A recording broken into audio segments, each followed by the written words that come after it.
Tá? Ok? Mais alguma coisa? Não? Vamos lá. Então, paramos a terra do indivíduo, né? É bom lembrar que a gente está vendo o silêncio interior e o subtítulo do capítulo é esse mesmo, né? O silêncio interior. Vamos lá? A terra tem vivido sempre em guerra e as nações apenas repousam no interreino dos conflitos, saindo de um para o outro, sem encontrar o caminho para a preservação da tranquilidade geral. A essas guerras violentas sucedem os armistícios, que são pequenos períodos de repouso, nos quais os litigantes recuperam as forças para novas lutas, sempre eclodindo focos de destruição decorrentes de motivos injustificáveis e de razões nenhumas, como se os houvessem legítimos para a hediondez das batalhas sangrentas. Tal sucede porque os indivíduos não têm paz íntima. Se a gente estudar a história, a gente vai ver uma variedade imensa de conflitos que a Terra já passou. E a história vai dizer que as origens estão sempre lá em questões políticas, econômicas, geográficas, religiosas e assim sucessivamente, né? Tem um cunho de verdade? Isso tem, né? Só que por trás dessas desavenças econômicas, religiosas, geográficas, raciais, está o ser humano, na sua dificuldade de viver consigo mesmo em paz. Se nós não estamos em paz interior, a gente não consegue viver bem com as outras pessoas, né? É só a gente pegar um dia nosso. Sabe aquele dia que a gente levanta meio azedo? Né? Azedo, irritado, nervoso, ansioso com alguma coisa. A convivência com as pessoas vai ser um pouco mais difícil. Não vai ser? Porque qualquer coisa tira a gente do sério, qualquer coisa deixa a gente mais ansioso ainda, né? A gente se perde assim, por qualquer coisa, parece que tudo está dando errado. E o que acontece é que a gente vai procurar fora a causa disso. Eu estou assim por causa de tal coisa, eu estou assim por causa de tal coisa. A causa está deslocada para o lugar errado. Na realidade, a causa não está fora, a causa está dentro. Alguma coisa em mim é que está me deixando ansioso, bravo, azedo, nervoso, né? Algo em mim não está certo e que daí causa todo esse estado. Então, se cada indivíduo não consegue viver em paz com si próprio, vocês imaginem uma coletividade de pessoas, como são os países, como são as sociedades. As sociedades, elas demonstram o nervosismo dos homens.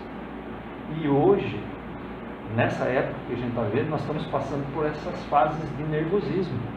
Olha o mundo como está. Parece que está tudo assim, sabe?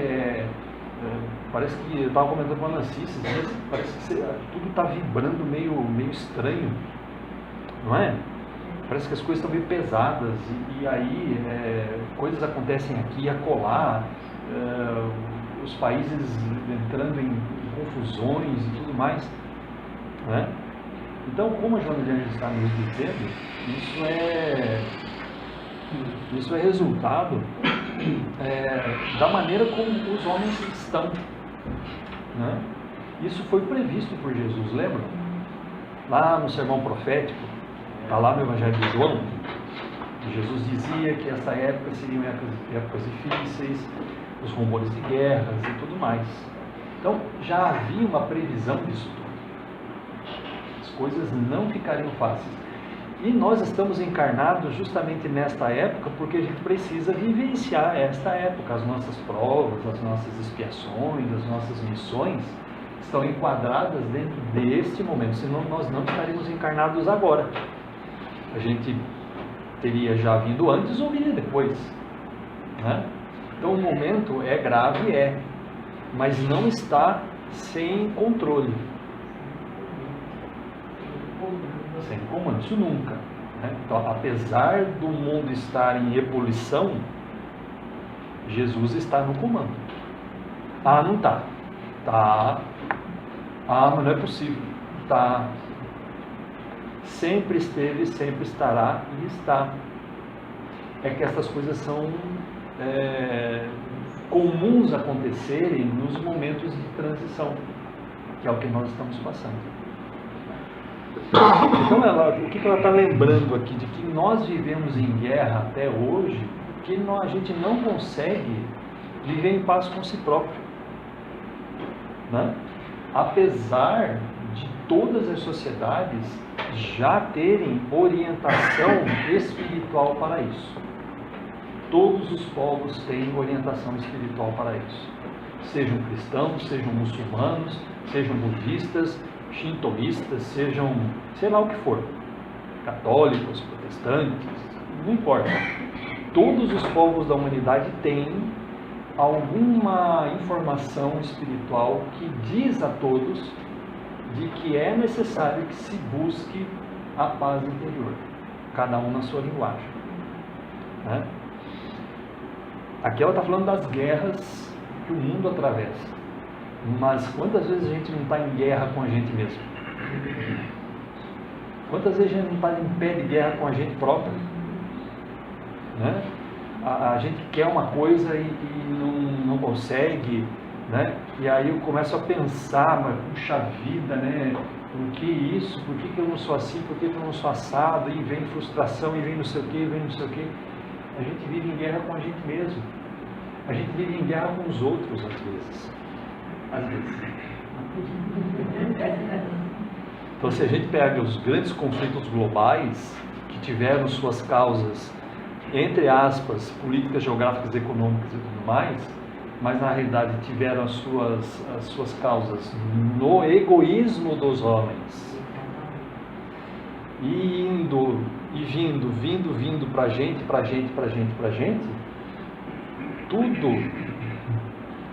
todo conflito começa no egoísmo. Por isso que eu coloquei lá no grupo: leiam Obras Póstumas, Egoísmo e Orgulho, e leiam A Perfeição Moral, que está lá no Livro dos Espíritos, o texto, as perguntas que Kardec fez aos Espíritos sobre egoísmo, né? Eu vou usar alguns trechos lá, não vou usar tudo, mas vocês leram tudo. Então eu posso fazer prova no final da Então, eu coloquei lá hoje de manhã: leiam, por favor, Perfeição Moral, Egoísmo e Obras Póstumas, Egoísmo e Orgulho, né? Então, aqui no Livro dos Espíritos tem um comentário que o Kardec faz a uma comunicação do Fénelon, e ele diz assim: louváveis esforços indubitavelmente se empregam para fazer que a humanidade progrida, né? E isso é a pura verdade. Se vocês lerem as obras de Emmanuel, vocês vão ver que diversas vezes Emmanuel diz o seguinte: nunca a Terra ficou sem um mensageiro de Jesus encarnado. Nunca. Sempre alguém estava encarnado para orientar aos homens, né? Então as religiões sempre estavam aí para ajudar a orientar o homem a progredir. A ciência está para ajudar o homem a progredir, e assim sucessivamente. Então a lembrança que o Kardec faz lá em 1857 é que sempre há esforços para se modificar a humanidade, né? Os bons sentimentos são animados, estimulados e honrados mais do que em qualquer outra época. Aqui ele está escrevendo em 1857. Ah, então acabou esse negócio aí, porque né, não estou vendo mais isso, será? Será que os bons sentimentos não estão sendo animados, estimulados, honrados? Ou será que os nossos olhos só olham para as trevas e não olham para a luz? Tem isso, né? Lembra que Jesus disse, se os teus olhos, se o teu coração são trevas, teus olhos só viram trevas. Né? Então às vezes a gente carrega a sombra no coração. É o pessimismo? É. Né? E aí os nossos olhos vão ver o quê? O pessimismo, vão ver as coisas, parece que nada caminha para o lado certo, mas não. Por isso que a gente tem que ser otimista. Né? Entretanto, o egoísmo, verme roedor, continua a ser a chaga social.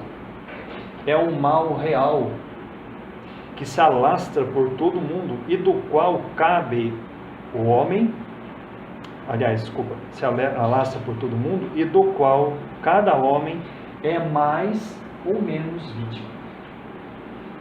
Né? Então isso vem de encontro com o que ela está dizendo aqui, ó.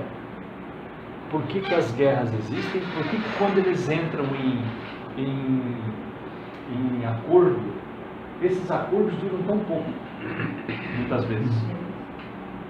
Né? O acordo está certinho, está feito, ótimo. Vai passando o tempo, os interesses começam a mudar. Né? Os interesses daqui e de lá, e aí os conflitos começam a aparecer. Vejam como é difícil conseguir fazer com que aquele pessoal no Oriente Médio se entenda. Né? Por que não dá certo? Qual a dificuldade? Qual é a dificuldade lá? Porque cada um pensa em si próprio. Ninguém quer ceder. Não? Ah, Jerusalém é minha. Não, não é minha. Não é sua. É minha. É a minha capital. Não, mas é a minha também. Não, não é. Mas é. Não, não é. Isso é um ponto só, né? Tantos outros. Então, o egoísmo faz com que a gente olhe e pense em nós mesmos. O outro não faz parte desse contexto. Não faz parte desse mundo. Não faz parte dessa convivência. Como é que a gente quer que a paz se estabeleça na Terra se as pessoas pensam só em si mesmas? E olhem só, falei isso esses dias lá lá embaixo. Isso tem que largar a mão de ser filosofia. Tem que passar a ser algo real na vida da gente. Nós somos vítimas do egoísmo muito mais do que a gente pode imaginar. Né? E não só do egoísmo dos outros. Somos vítimas também do nosso. Não é? Em algum lugar aqui das obras básicas tem um texto que diz assim: vocês são colocados para conviver, o egoísmo é colocado em contato com o outro egoísmo, para que este choque faça com que alguém desperte. Não é? Defesa, né? Se defendesse do egoísmo do outro, a obra se possa fazer. Fala que é um mecanismo de defesa. Vocês também vão ficar na minha, vão cuidar das minhas coisas.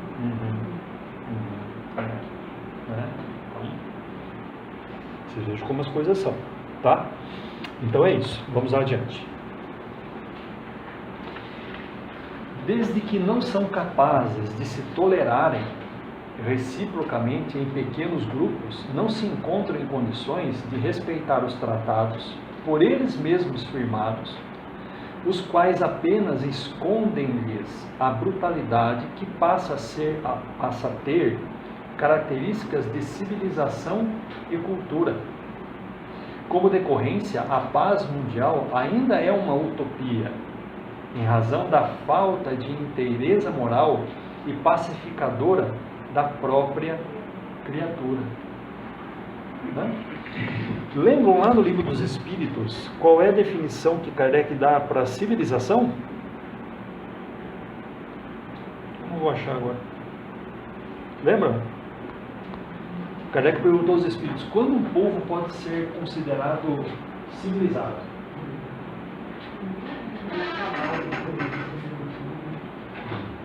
Não é isso que ele responde, não. Não sei. Depende da resposta que está lá. Vocês não lembram? Kardec perguntou: quando podemos dizer que um povo é civilizado? Ou uma sociedade é civilizada? Vocês não lembram da resposta deles, dos espíritos? Quando os homens forem iguais às leis de Deus, não. Um povo será considerado civilizado quando todas as imperfeições forem superadas. Todas.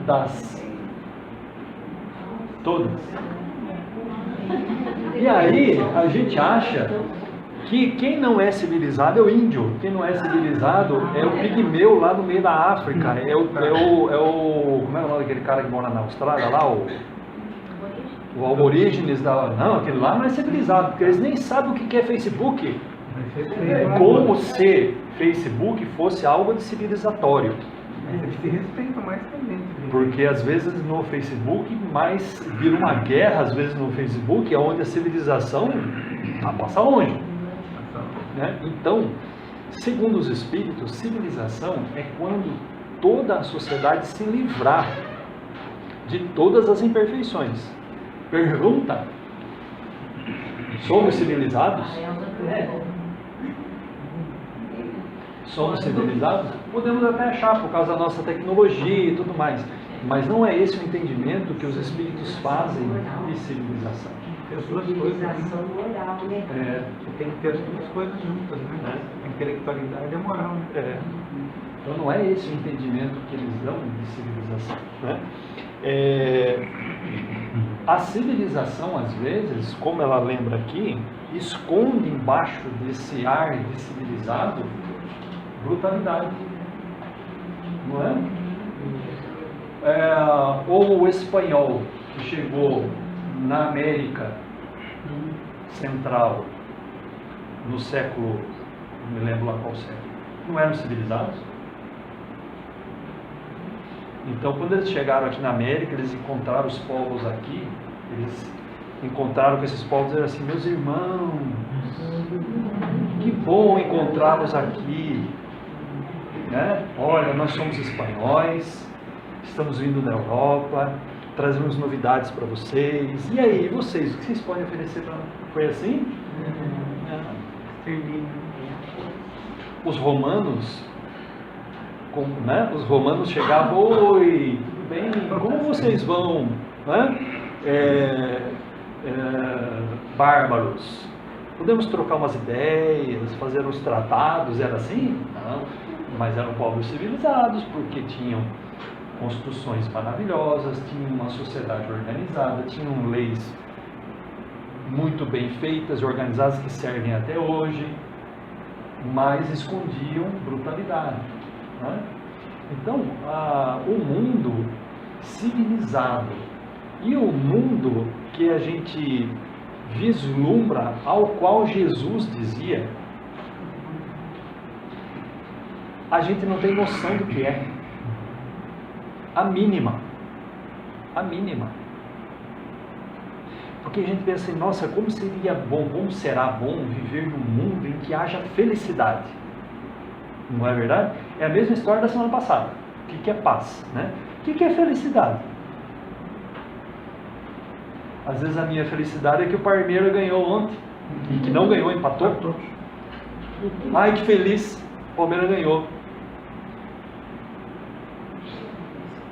Perto da felicidade vivida em planetas superiores, isso, gente, é uma miséria isso. É uma miséria. Né? Leiam o comecinho do livro Renúncia, do Emmanuel. A conversa entre Alcione e o orientador dela num lugar maravilhoso. Né? Maravilhoso. No livro, se não me engano, Transição Planetária, o Manuel Filomeno Miranda começa o livro e ele está numa colônia, fora da terra. Se bem que na espiritualidade fora da terra, depois é meio relativo isso, né? É meio relativo, porque na espiritualidade não tem alto, baixo, esquerda, direita, a dimensão é diferente. Mas o texto diz que ele estava numa colônia fora da terra. E quando ele olha para a terra, né, a terra está envolta em uma substância escura e tudo mais, né, que é onde a gente está vivendo. Produção dos nossos próprios pensamentos, produção das nossas ansiedades, produção dos nossos medos, das nossas raivas, das nossas coisinhas. Esse vapor todo, entre aspas, que ele nos conta, não é produzido só pelos assassinos em massa, pelos serial killer, pelos ditadores, pelas guerras, né? Não.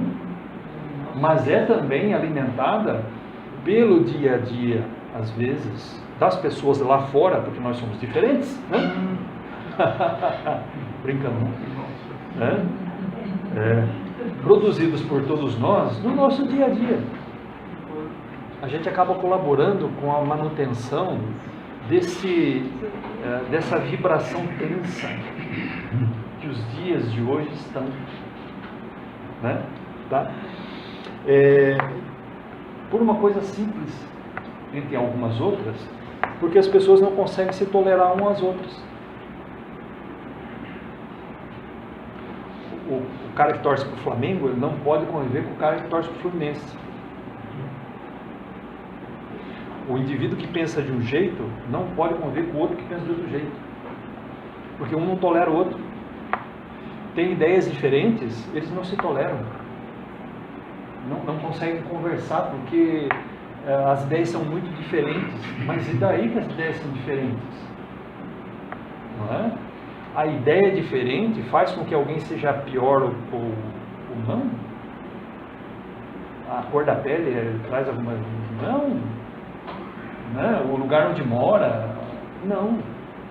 Parece... Todo mundo vai morrer um dia, gente. Todos nós vamos morrer um dia.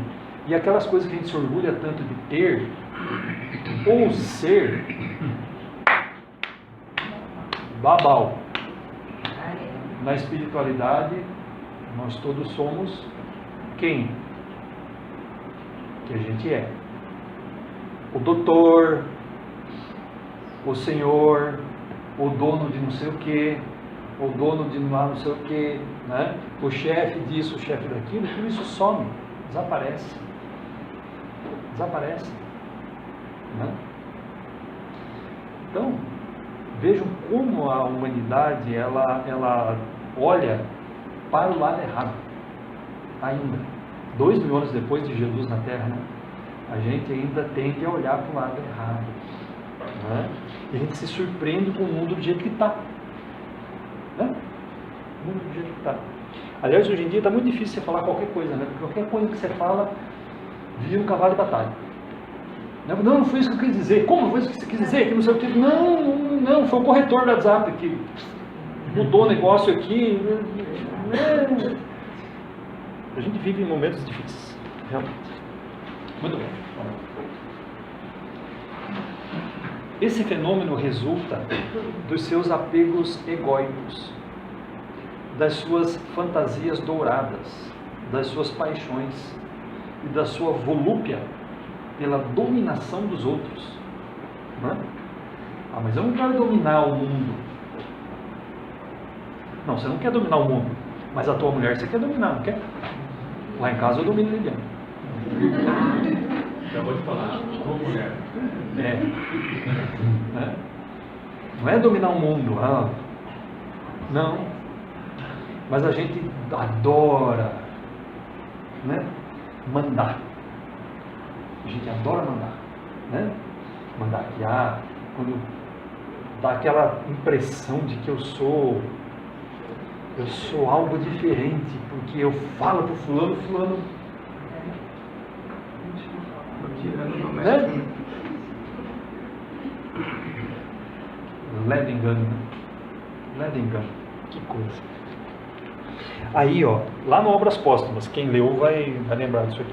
Quer ver? Deixa eu só abrir aqui. No Obras Póstumas, ele vai dizer o seguinte.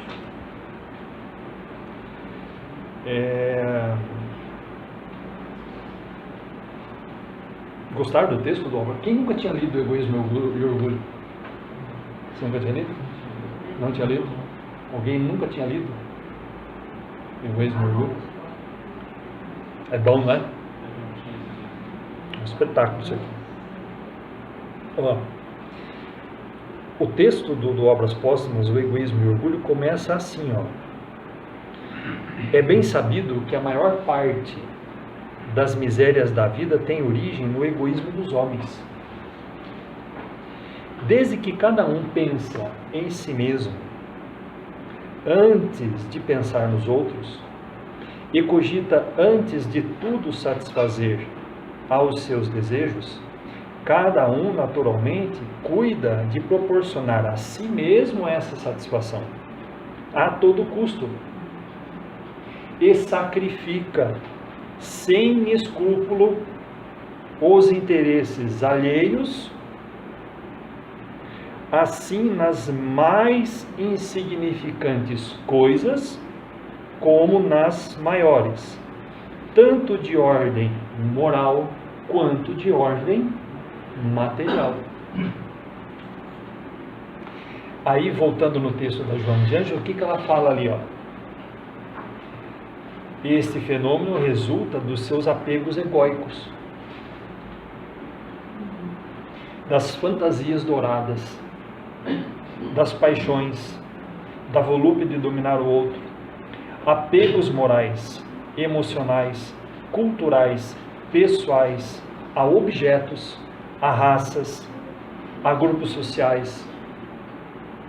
São as fugas do ego arbitrário, ambicioso e louco, responsável pelas disputas lamentáveis que, deterioradas, são os germes das guerras. Né? Muitas guerras começaram porque um grupo não aceitava o que o outro pensava, e este grupo queria dominar o outro na ideia egóica, né? E o Kardec lembra de que o egoísta, ele quer pensar apenas nos seus interesses, deixa de lado os interesses das outras pessoas, e não só nas grandes coisas, mas também nas insignificantes. Aí é nós. Aí é nós. Aí a gente sai do campo dos nazistas, dos grupos aqui, grupos lá, né, muçulmanos e tal. A gente sai desse grupo que trouxeram as grandes comoções. E quando ele fala as insignificantes coisas, aí somos nós. Aí somos nós. Né? Então, no dia a dia da gente, quantas vezes a gente não tomou algumas decisões em que pensamos primeiro na gente do que nos outros? Ou nunca ninguém furou fila do banco?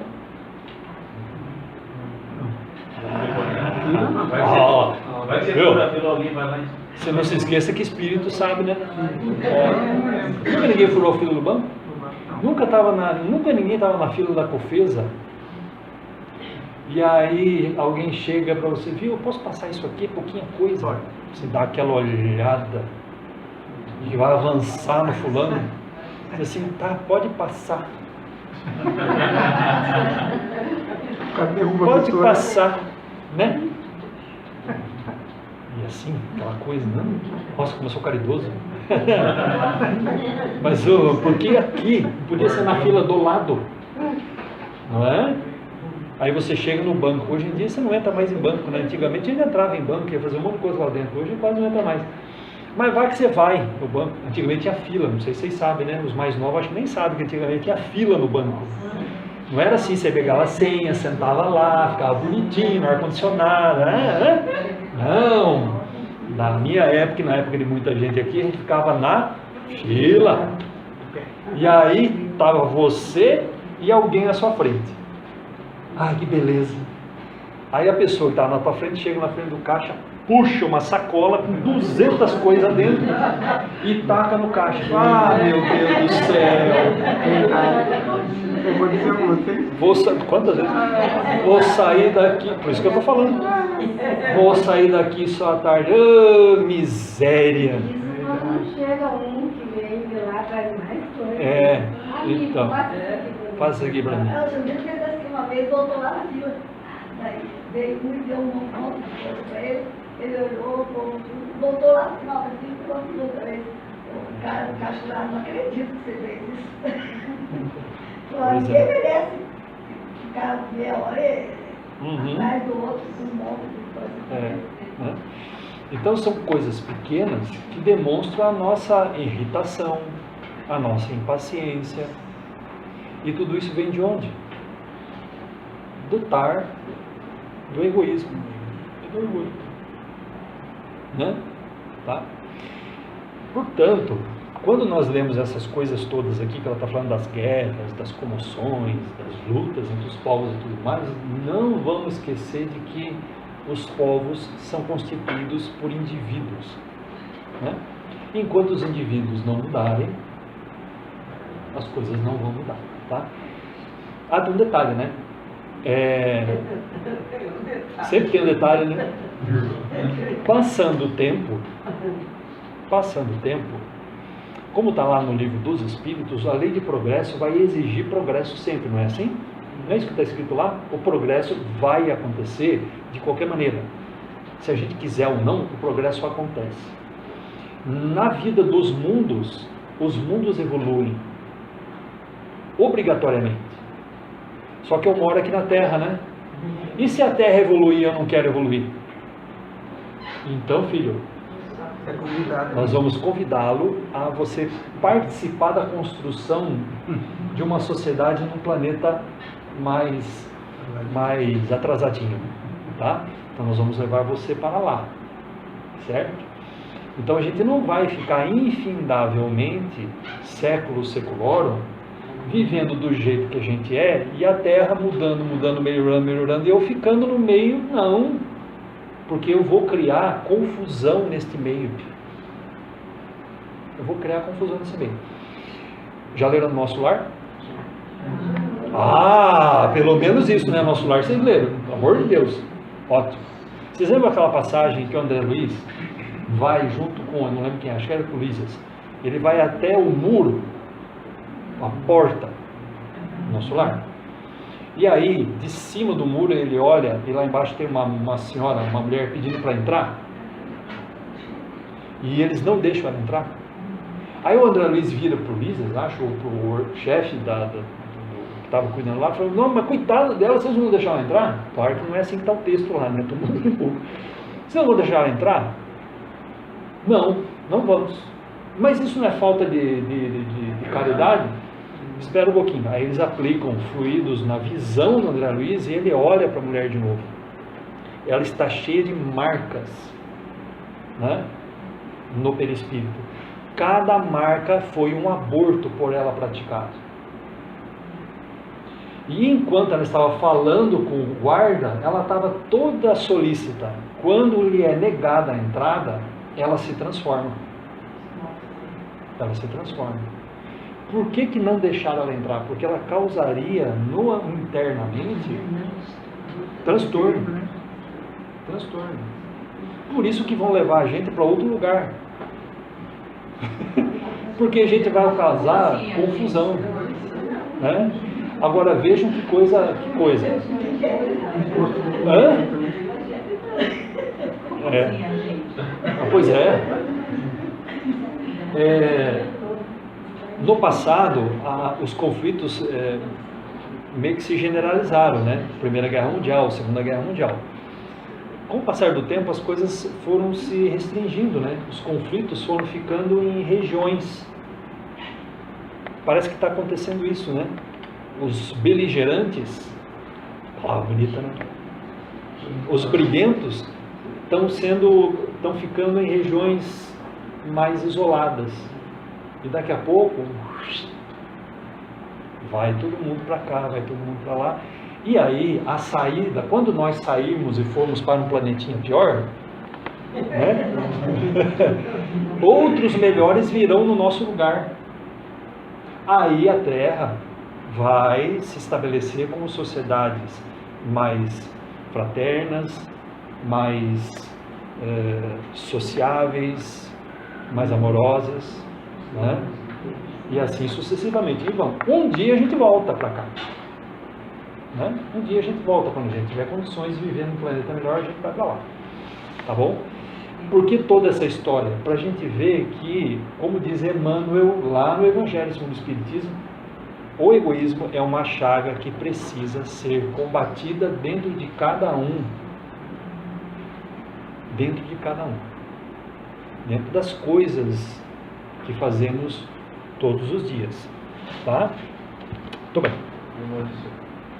O egoísmo, Arthur, ele estava falando na resposta que é feito do instinto de conservação. Instinto de conservação. Ele vê através dele para evoluir. Ele não é a gente apega às coisas ruins, né? Que ele fala aqui. Então ele já vem só para tentar nos libertar disso. Mostrar a verdade. Esse instinto de conservação, Lucas, é aquele instinto de conservação que a gente tem quando a gente está lá no início da nossa evolução. Porque você tem essa coisa de você defender a sua existência. Então Deus colocou esse instinto justamente para evitar que a gente desistisse de viver. Então isso vem lá da nossa fase mais primitiva, que é o instinto de conservação, você conservar a sua existência, né? Quando a gente vai evoluindo, ele vai mudando a maneira de ser. E aí, como lembra o Kardec, você muda isso para pensar em si próprio. E isso é a gente é muito mais egoísmo naquela época, na fase primitiva. Hoje a gente já está se libertando do egoísmo, porque a gente já tem hoje algumas coisas boas em nós, né? Então a gente já se libertou de muito do nosso egoísmo, sem dúvida alguma. A gente já está bem melhor do que a gente foi. Bem melhor. Mas ainda há muito que se fazer. Sabe? Muito que se fazer. Então cada um individualmente, todos coletivamente, devemos trabalhar para que as coisas melhorem. Nesse sentido. Tá? Ok? Entendeu aí esse instinto de conservação? Esse estado psicológico de transferência e projeção da sombra da personalidade humana... Pulei? Imatura, desculpa. Deixa eu voltar então. Esse estado psicológico de transferência e projeção da sombra da personalidade imatura é fruto da balbúrdia dos interesses mesquinhos e múltiplos aos quais se aferra, desajustando-se diante da ordem da natureza e da vida. É o que nós acabamos de dizer. É indispensável uma revisão do comportamento humano, de um estudo profundo a respeito do silêncio íntimo, assim como da harmonia interior.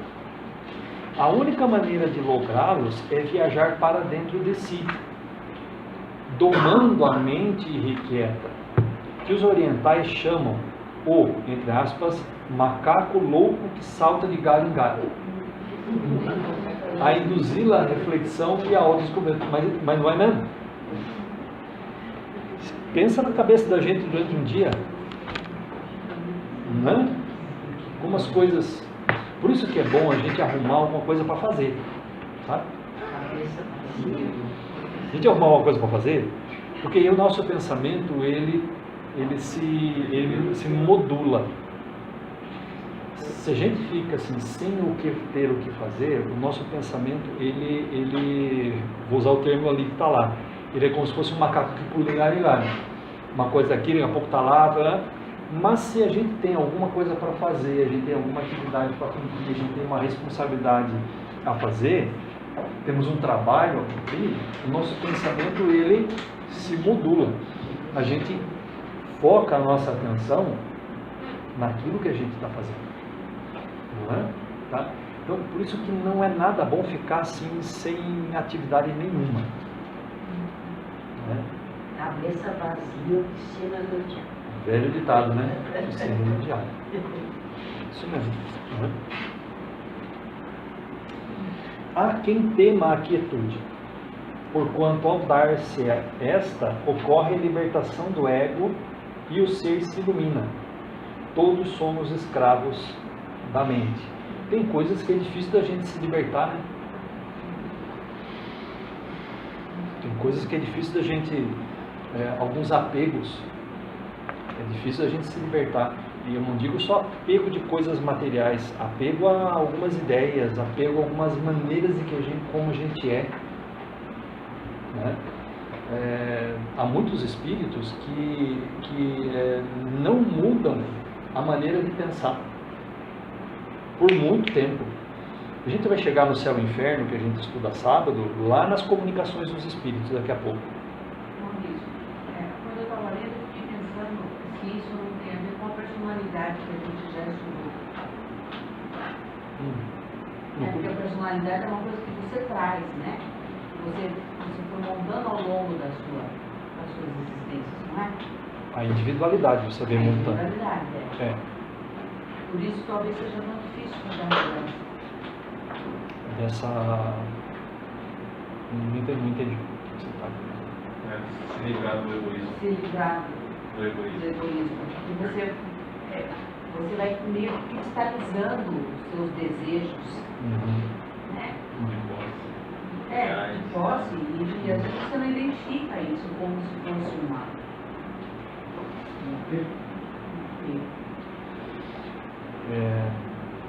Você vai se libertando disso devagar, né?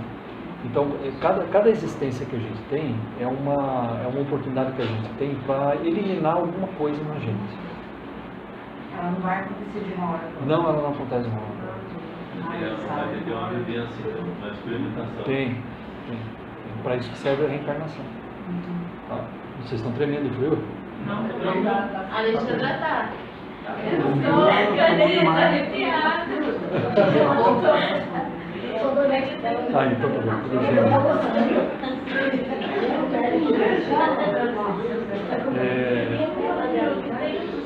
Então assim, tem alguns espíritos que têm uma dificuldade imensa de mudar a maneira de pensar, né?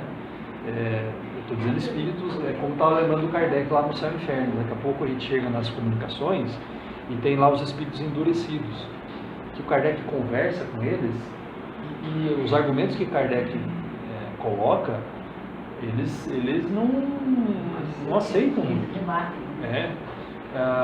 Tem lá a comunicação da rainha de Ode, né? Ela não muda a maneira de pensar.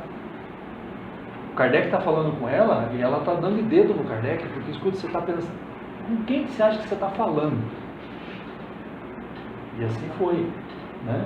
Então você vê que é uma pessoa que se apegou a um monte de coisas, não só materiais, mas a questões espirituais, e não larga daquilo. Aí, Nancy, as reencarnações vêm para quê? Para a pessoa desapegar daquilo. Então é isso aí que eu... Entendeu? Então daí o que acontece? Você é colocado dentro de uma existência que é exatamente planejada para você se desapegar de algumas ideias. E aí é um conflito pessoal. Aí você entra em conflito, porque você tem uma maneira de pensar, mas você está colocada na reencarnação num ambiente diferente do qual você pensa e que te pede que você mude. Aí novamente entra o teu livre-arbítrio em escolher sim ou não, né? Então o conflito normalmente vai acontecer, entende? Tá? Por isso que a Joana de Anjos diz em diversos livros dela, em outros deles, de que essa mudança é um parto. É um parto, é dolorido, né? Porque é uma coisa que tem que... Ela é uma coisa que vem de dentro para fora, precisa mudar internamente. Você não tem controle, ela vai acontecer. O parto é isso. Exatamente. Nem que isso leve muito tempo, mas uma hora acontecerá, sem dúvida alguma. Então as pessoas que não têm um vara elétrico, olha um pouquinho, se lê assim, Mas a gente deu assim, a gente se foi buscar. Uhum. Uma coisa que é a quietude, né? Tem que as pessoas que não têm essa quietude. Sempre está querendo fazer alguma coisa para tentar não pensar naquelas coisas que deveriam pensar mesmo. Está focando, trocando o certo pelo errado. Eles são a fuga. E como que chegará uma pessoa dessa na realidade?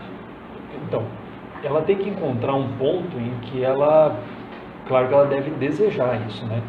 O ideal é ela desejar parar um pouco para poder encontrar esse ponto de equilíbrio nela, né? Se ela não quer por ela própria, terceiros podem orientá-la nesse sentido. Vai acontecer a mesma coisa. Ela que vai escolher se ela aceita ou não essa orientação, entendeu? Mas existem técnicas e técnicas para você se acalmar um pouco, né? Então, tem técnicas orientais, você pode lançar a mão do psicólogo, coisas assim.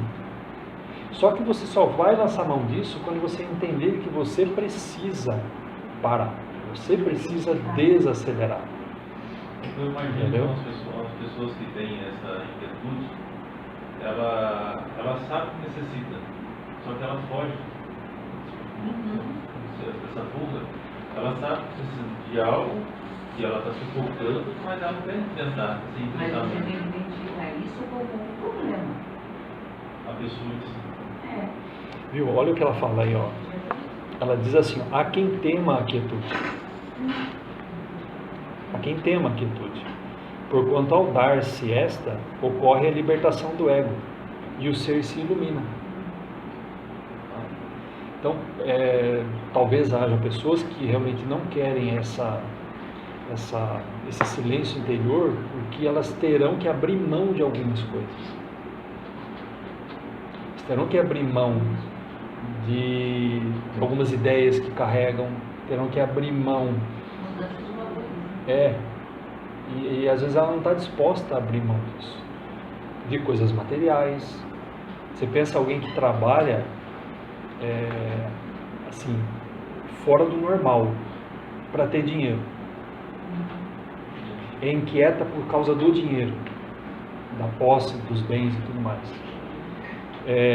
Vai fazer mal para ela? Vai. Ela precisa dar um tempo? Precisa. Ela quer? Aí que tá. Ela quer? Se ela não quiser, a programação reencarnatória dela às vezes quer. Então eles vão puxar o freio dela. Acontece alguma coisa no corpo, alguma coisa no próprio sistema de trabalho dela, em que obriga ela a, né? É como um alcoólatra que bebe e que desenvolve a cirrose. Ou ele para de beber ou ele morre. Sempre vai ter um mecanismo para chegar. Sempre vai existir algum mecanismo para fazer com que a pessoa entre no rumo. Tá? Então, ó, inquieto por dinheiro. Precisa parar? Precisa. Mas quer? Aí que é o negócio. De vez em quando ainda vem aquelas. Ainda vira para vocês e fala assim: nossa, não sei o que está acontecendo. E como que Deus é injusto comigo. Você escuta isso, você olha assim, você baixa a cabeça dela. Você não pode afrontar, você vê que a pessoa está com aquela raiva, parece, né? E vira você. Não sei por que Deus é injusto comigo, está acontecendo tanta coisa comigo na minha vida desse jeito. Mas esses dias que injustiça existe, mas injustiçado nenhum. Mas viu, lembra que a gente viu um monte de mecanismos de defesa lá atrás. A gente vai fazer o que for possível para evitar essa iluminação interior via mecanismo de defesa, né? Tá. Paramos aí, senhores? Vamos.